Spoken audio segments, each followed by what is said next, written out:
Hey guys, how are you all? I hope you are doing great. So welcome to another video of Ceiling Sky Francis the Designer's Destination. Okay guys, so आजको video चाहिँ एकदम interesting छ and first of all I would like to welcome to you all guys in my this Saturday special video अनि आजको भिडियोमा चाहिँ केही नयाँ सिकाउँ है त. ओके सो आज चाहिँ म तपाईलाई सिकाउन गइरहेको छु. के सिकाउन गइरहेको छु भनेर म तपाईलाई एकछिनमा भन्छु. So now guys, without any ado, let's get started. And guys, one more thing, thank you so much for your love and support. अब ढिला नगरिकन let's start the video.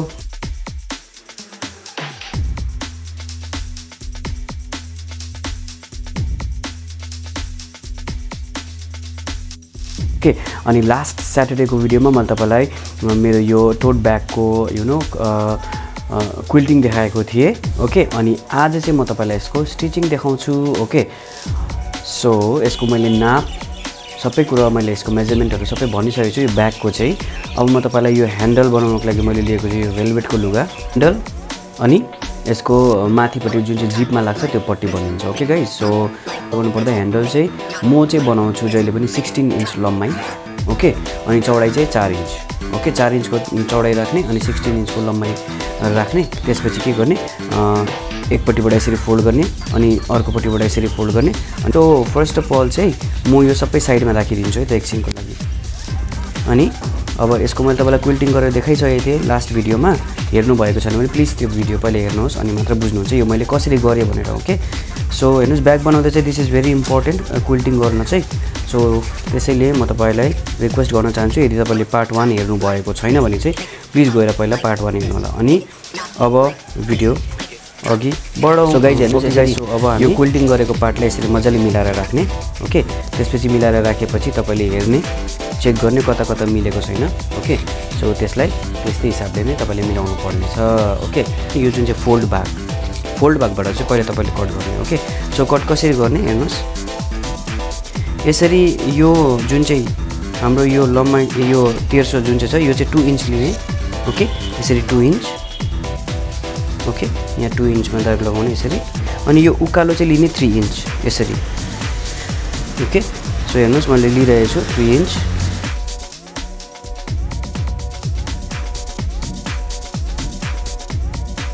यसलाई कट गर्ने टाइम छ. सो अब म कट गर्न गइरहेको छु. हेर्नुहोस्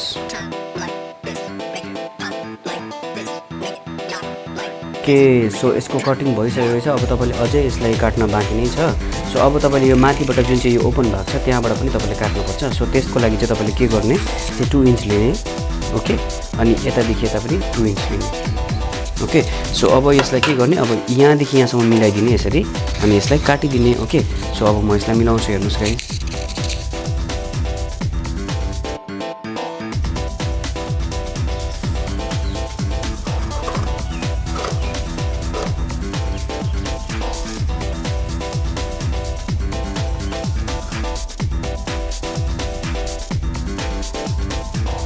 ओके गाइस, सो यसको कटिङ भइसकेको छ. हेर्न सक्नुहुन्छ तपाईले. म तपाईलाई यसो खोलेर पनि देखाइदिन्छु. चाहिँ यस्तो देखिन्छ. ओके हेर्न सक्नुहुन्छ तपाईले. ओके सो यो यस्तो भएपछि चाहिँ अब फेरि यसलाई फोल्ड गर्ने. ओके अनि अब म तपाईलाई एउटा कुरा देखाउन चाहन्छु. यहाँ तपाईले मेजरमेन्ट लिने यसको यसरी. ओके यहाँदेखि यहाँ कति आएको छ, 11 आएको छ. 11 आएको छ भनेपछि यसको सेन्टर पार्ट खोज्ने. ओके 11 को सेन्टर पार्ट कति हुन्छ, आई थिंक 5.5. सो 5.5 मा यहाँ यसरी दाग लगाउने. ओके यसरी दाग लगाइसकेपछि यो बीचको भागदेखि यता. ओके गाइस हेर्नुस्, यता बीचको भागदेखि यता 2 इन्च अनि यहाँदेखि उता चाहिँ 2 इन्च लगाउने यसरी. ओके यो हामीले किन लगाएको, यसमा अब हामी ह्यान्डल लाउने छौं. ओके ओके गाइस, सो पकेटमा चाहिँ पहिला काम तपाईले के गर्नुपर्छ, यसरी यसलाई फोल्ड गर्ने. यसरी फोल्ड गरिसकेपछि यसको सेन्टर पार्ट यहाँ छ. ओके सो अब यसको सेन्टर पार्टदेखि ओह्रालो यो सेन्टर पार्ट हो यसको. सो यहाँदेखि ओह्रालो चाहिँ 2 इन्चमा दाग लगाउने यसरी.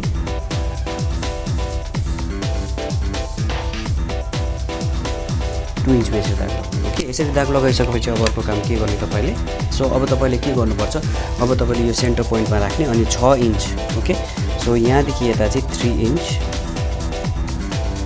अनि 3 इन्च सेन्टरमा आउँछ अनि यहाँदेखि यता चाहिँ 6 मा यसरी दाग लगाउने ओके यसरी दाग लगाइसकेपछि अब तपाईले 1 सेन्टिमिटर जुन चाहिँ छ यसको ओह्रालो लाने यसरी हाफ इन्च ओके यसरी ओह्रालो लाने अनि यतापट्टि पनि यसरी नै ओह्रालो लाने यसरी हाफ इन्च अब हाफ इन्च ओह्रालो लगाइसकेपछि अब यो दुईटालाई जोडिदिने यसरी अनि एउटा बक्स बनिन्छ यो हेर्नुस् यो बक्स बनिसकेको छ अब के गर्ने अब तपाईले यहाँ बीचमा पनि एउटा लाइन कोर्नु पर्छ सो त्यसैले अब म यहाँ लाइन कोर्न गइरहेको छु यहाँ देखि यहाँ यस्तो अनि यहाँ देखि यहाँ यस्तो एरो बनाउने यहाँ पनि यस्तै गर्ने यस्तो यसरी एरो बनाइदिने ओके सो अब के गर्ने अब तपाईले यसलाई चाहिँ बीचमा राख्नुपर्छ यो ब्यागको बीच रेडी गरिसकेपछि अब तपाईले पकेटलाई यो जुन चाहिँ ब्याग सुल्टा भाग छ त्यसको माथि चाहिँ राख्नुपर्छ ओके जसरी तपाईले यो 2 इन्च को दाग यहाँनिर जुन चाहिँ सेन्टर पार्ट खोज्नु भएको छ अनि यसको सेन्टर पार्ट र यसको सेन्टर पार्ट मिलाएर बीचमा राख्ने अनि यसलाई चाहिँ नहल्लोस् भनेर चाहिँ you can secure with this kind of pin okay so म यहाँ पिन लगाउँछु यसरी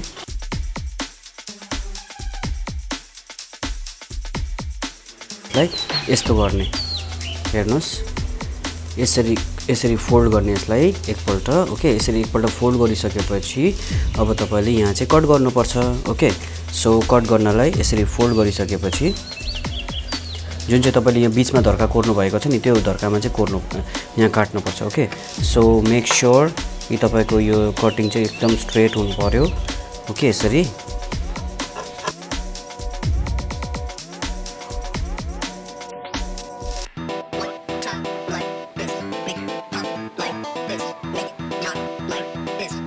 गाइस यसको कटिङ भइसकेको छ पकेटको सो अब के गर्ने अब पकेटलाई चारैतिरबाट सिलाउने ओके सो हेर्नुस् म सिलाइरहेछु यताबाट यस्तो लाने यस्तो गरेर यस्तो सिलाउने ओके सो अब म सिलाउने काम चाहिँ म गर्छु हेर्नुस् सो अब यो सिलाइसकेपछि यो पिनहरु सबै निकालिदिने यसरी ओके यसरी पिन निकालिदिसकेपछि अब यसलाई भित्र हाल्ने यसरी ओके गाइस सो अब यसलाई फोल्ड गरिसकेपछि यसलाई वरिपरि सिलाइदिने माथिबाट चाम सिलाइ ओके सो हेर्नुस्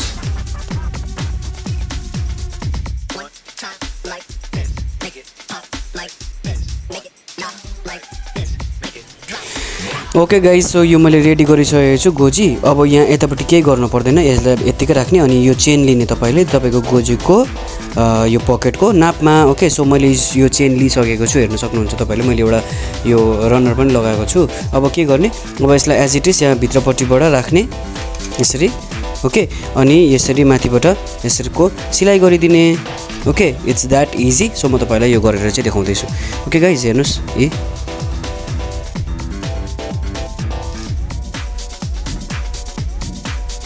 हेर्न सक्नुहुन्छ मैले यो चेनको अट्याचमेन्ट गरिसकेको छु अनि यो एकदम फिनिशिङको साथ आएको छ अब यहाँ यो हेर्न पर्दा चाहिँ अब यसलाई तपाईले काटेर फ्याल्दिदा हुन्छ ओके सो म यसलाई काटेर फ्याँकिदिन्छु अनि मलाई जति चेन चाहिन्छ यहाँदेखि यहाँसम्म मात्रै म राख्छु ओके सो म यसलाई काटेर तपाईलाई देखाउँदै छु ओके गाइस हेर्नुस् मैले यो काटिदिसकेको छु अब के गर्ने अब तपाईले यो जुन चाहिँ लामो थियो नि अब तपाईले यसको काम चाहिँ अब यहाँ आउँछ अब यसले तपाईलाई के गर्ने यहाँ राख्ने अनि यसको वरिपरि सिलाइदिने यहाँदेखि यहाँ सिलाउनु पर्दैन यहाँ बिकज अलरेडी फोल्ड छ सो यहाँदेखि स्टार्ट गर्ने यस्तो सिलाउने अनि यहाँसम्म टुङ्गाइदिने ओके हेर्नुस् यो एकदमै राम्रोसँगले यसको अट्याचमेन्ट भइसकेको छ देख्न सक्नुहुन्छ तपाईहरुले ओके यहाँ चाहिँ लक गर्नु अनि यहाँ पनि लक गर्नु चाहिँ नबिर्सिनु होला अनि यो एक्स्ट्रा आएको दागहरुलाई चाहिँ तपाईले यसरी काट्न सक्नुहुन्छ ओके सो हेर्नुस् अब म तपाईलाई यो चेन खोलेर देखाउँछु ओके गाइज यो एकदम राम्रो बनिएको छ यसको चेन पनि सो अब चाहिँ भन पालो रहेको छ यसको ह्यान्डल लगाउने ओके सो ह्यान्डलको लागि यो सेन्टर पार्टदेखि यता 2 इन्च अनि यता 2 इन्च अघि हामीले लगाइसकेको छौँ सो त्यही हिसाब पनि अब हामीले यता र यता ह्यान्डल जोड्नुपर्छ ओके अनि यता पनि सेम गर्ने ओके सो म तपाईलाई यो ह्यान्डल जोडेर देखाउँदैछु हेर्नुहोस् guys okay guys so as you can see यो मैले अट्याच गरिसकेको छु ओके ह्यान्डल ओके सो हेर्नुहोस् यो ह्यान्डललाई यसरी राख्ने अनि माथिबाट सिलाइदिने अनि यो पनि यसरी राख्ने अनि सिलाइदिने ओके अब के छ अब यसको पट्टी लाउने पालो छ सो पट्टीलाई के गर्ने पट्टी पनि मैले यो मरुन कलरको नै लिएको छु बिकज यहाँ मरुन फ्लावर्सहरू छ भनेर चाहिँ मैले यो मरुन लिएको ओके सो पट्टीमा चाहिँ सुल्टा पार्ट जुन चाहिँ हुन्छ त्यसलाई तल राख्ने ओके यसरी अनि सुल्टा पार्टलाई चाहिँ यसरी यो ब्यागको तलपट्टि यसरी राख्ने ओके अनि यो बादमा पल्टिँदा चाहिँ यो सुल्टा चाहिँ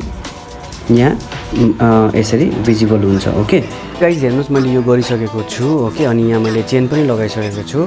so I will show you yo यहाँनिर यस्तो भयो भनेर नसुर्ताउनु होला किनभने यो सबै काटिन्छ ओके बादमा यो धागो निक्लेकोहरू अनि यो छ पकेट ओके अनि मैले यहाँ चेन पनि लगाइसकेको छु चेन लगाउन पनि एकदम इजी छ एज इट इज राख्ने अनि सिलाइदिने अब यसमा म रनर लगाउँछु ओके चेनको रनर लगाउनुपर्छ सो अब म यसमा रनर लगाउन गइरहेको छु ओके सो हेर्दै गर्नुहोस् गाइस यो पट्टी यसरी लागिन्छ ओके सो अब म यसमा रनर लगाउँछु है त मैले यसमा रनर पनि लगाइसकेको छु अब यसलाई उल्टा गर्नुपर्छ ओके सो यसरी हात हालेर यहाँबाट उल्टा गर्ने अनि यसको साइड सिलाउनुपर्छ सो पहिला म यसलाई उल्टा गर्छु अनि तपाईँलाई देखाउँछु फोल्ड गरिसकेको छु अब म के गर्छु अब यसको साइड सिलाउँछु ओके सो यो जुन चाहिँ साइड छ यताबाट हाफ इन्चको मार्जिन राखेर यहाँ सिलाउनु होला अनि यतापट्टि पनि सेम गर्नु होला सो म तपाईँलाई यो अनि यो सिलाउँछु अनि देखाउँछु ओके इट्स भेरी इजी यहाँबाट चट्टै सिलाउनु मात्र पर्छ सो यसरी सिलाइदिनु ओके सो हेर्दै गर्नुहोस् गाइस सो गाइज हेर्नुहोस् मैले यो अलरेडी सिलाइसकेको छु साइड अब यो साइड सिलाइसकेपछि यो 2 इन्चको पट्टी जुन चाहिँ छ यसलाई तल राख्ने अनि यहाँ माथिबाट सिलाउदिने ओके अनि फेरि यो पट्टीलाई माथिपट्टि फोल्ड गरेर फेरि सिलाउनुपर्छ ओके सो म तपाईँलाई यो सिलाइसकेर देखाउँछु त्यो गाइज हेर्नुहोस् मैले तपाईँलाई जस्ट एक्जाम्पल देखाउँदैछु यसरी मैले सिलाइसकेको छु अब यसलाई हेर्नुहोस् यो यसरी सिलाइसकेको छु अब यसलाई के गर्ने अब यसलाई यसरी फोल्ड गर्ने अनि फोल्ड गरिसकेर यसलाई माथिपट्टिबाट अझै एकपल्ट फोल्ड गर्ने अनि यहाँबाट सिलाइदिने ओके सो हेर्नुहोस् म तपाईँलाई फोल्ड गरेर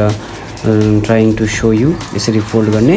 अनि यसरी माथिबाट सिलाइदिने ओके यहाँसम्म सो म तपाईँलाई यो सिलाइसकेर देखाउँछु प्लिज सो हेर्नुहोस् मैले यसमा यसरी सिलाइसकेको छु ओके यसरी सिलाइसकेपछि अब यो जुन चाहिँ तपाईँको तलपट्टिको बेस छ त्यसलाई यसरी पक्रिनुपर्छ ओके यसरी पक्रेर अब तपाईँले यहाँनिर सिलाइ लगाइदिने यसरी सिलाइ लगाइसकेपछि यसरी नै जसरी यहाँ पट्टी लगाउनु भएको छ तपाईँले त्यहाँ पनि पट्टी लगाइदिनुहोस् ओके लगायो भने चाहिँ अलिकति यु नो फिनिसिङको साथ एकदम क्लिन वर्क देखिन्छ सो त्यसैले म यसलाई यसरी पक्रिन्छु यसरी पक्रिनुपर्छ अनि यहाँ माथिबाट सिलाइदिने ओके सो मेक स्योर यो चाहिँ पछाडिपट्टि फर्केको हुनु पऱ्यो ओके अगाडिपट्टि चेनपट्टि जुन चाहिँ हामीले चेनपट्टि चाहिँ होइन यसलाई पछाडिपट्टि फर्काएर चाहिँ हामीले यसलाई सिलाइदिनुपर्छ ओके सो म तपाईँलाई यो सिलाइसकेर देखाउँछु हेर्नुहोस् मैले यो बनाइसकेको छु अनि यो bag is ready okay so यसको बेस पनि राम्रो बनिएको छ अनि यसरी हेर्नुहोस् फिनिसिङसँग यो ब्याग बनिएको छ ओके सो देख्न सक्नुहुन्छ तपाईँहरूले ओके अब चाहिँ यसलाई के गर्ने अब यहाँबाट यो चेन अलिकति खोलेर हात हाल्ने अनि यसलाई पल्टाइदिने ओके सो यो पल्टाउनु त एकदम इजी नै छ सो यहाँबाट हात हालेर पल्टाउने सो म तपाईँलाई यो पल्टाइसकेर चाहिँ देखाउँछु है त ओके सो हेर्दै गर्नुहोस् okay guys so I hope तपाईँलाई आजको भिडियो मन पऱ्यो होला मन पऱ्यो भने please like share comment and subscribe my channel and I hope तपाईँहरूले केही बुझ्नुभयो होला आजको भिडियोबाट सो बुझ्नुभयो भने चाहिँ प्लिज मलाई कमेन्ट गर्नुहोस् अनि बुझ्नु भएन भने पनि कमेन्ट गर्नु होला म तपाईँहरूको लागि फेरि पनि यस्तो इन्ट्रेस्टिङ भिडियो ल्याउने नै छु अनि यो ब्याग मेकिङको भिडियो अनि अरू धेरै कुराको भिडियोजहरू म ल्याउने छु सो यो भिडियो यो ब्यागलाई चाहिँ तपाईँले यु क्यान क्यारी यो bag like this also okay and like this also अनि यसरी ह्यान्ड ब्याग यो ह्यान्ड ब्यागलाई चाहिँ तपाईँले यसरी बोक्दा पनि हुन्छ okay it's very easy and very comfortable म तपाईँलाई देखाउन चाहन्छु तपाईँले देख्नुभयो यो चेन लगाउनु पनि एकदम सजिलो छ अनि यो चेन पनि एकदम राम्रो बनिएको छ हेर्नुहोस् ओके अनि यसको एकदम फिनिसिङ आएको छ अनि एट द सेम टाइम यहाँ पनि एउटा तपाईँले एउटा ठुलो एउटा स्पेस देख्न सक्नुहुन्छ भित्र ओके सो यसमा मैले केही सामान राखेको छु ओके सो आजको भिडियोले यति नै गाइज आई होप तपाईँहरूलाई मन पऱ्यो भने प्लिज लाइक सेयर कमेन्ट अनि सब्सक्राइब माई च्यानल म तपाईँलाई बार बार भन्छु यो कुरा अनि मेरो युट्युबमा पनि सर्ट्सहरू अनि युट्युबमा सर्ट्स अनि मेरो इन्स्टाग्राममा रिल्स अनि फेसबुकमा रिल्स टिकटकमा मेरो टिकटकहरूको भिडियोहरू हेरिदिनुहुन्छ त्यसको निम्ति पनि तपाईँलाई धन्यवाद छ अब फ्युचरमा म अझै यस्तो भिडियोहरू ल्याउने नै छु ओके गाइज सो तपाईँ कस्तो खालको भिडियो हेर्न चाहनुहुन्छ मलाई प्लिज कमेन्ट गर्नुहोस् म तपाईँलाई त्यस्तो किसिमको भिडियो ल्याएर देखाउँछु अनि विकडेजमा चाहिँ मेरो भिडियोजहरू ब्लग्सहरू हुन्छ अनबक्सिङ हुन्छ अनि धेरै कुराको अदर टपिक्समा पनि हुन्छ तर स्याटरडेको स्पेसल भिडियो चाहिँ it's all about my fashion designing and stitching okay so thank you so much भन्न चाहन्छु वन्स अगेन अब भेटौँ मेरो नेक्स्ट भिडियोमा ओके गाइज सो तबसम्मको लागि stay safe stay home and stay blessed okay guys by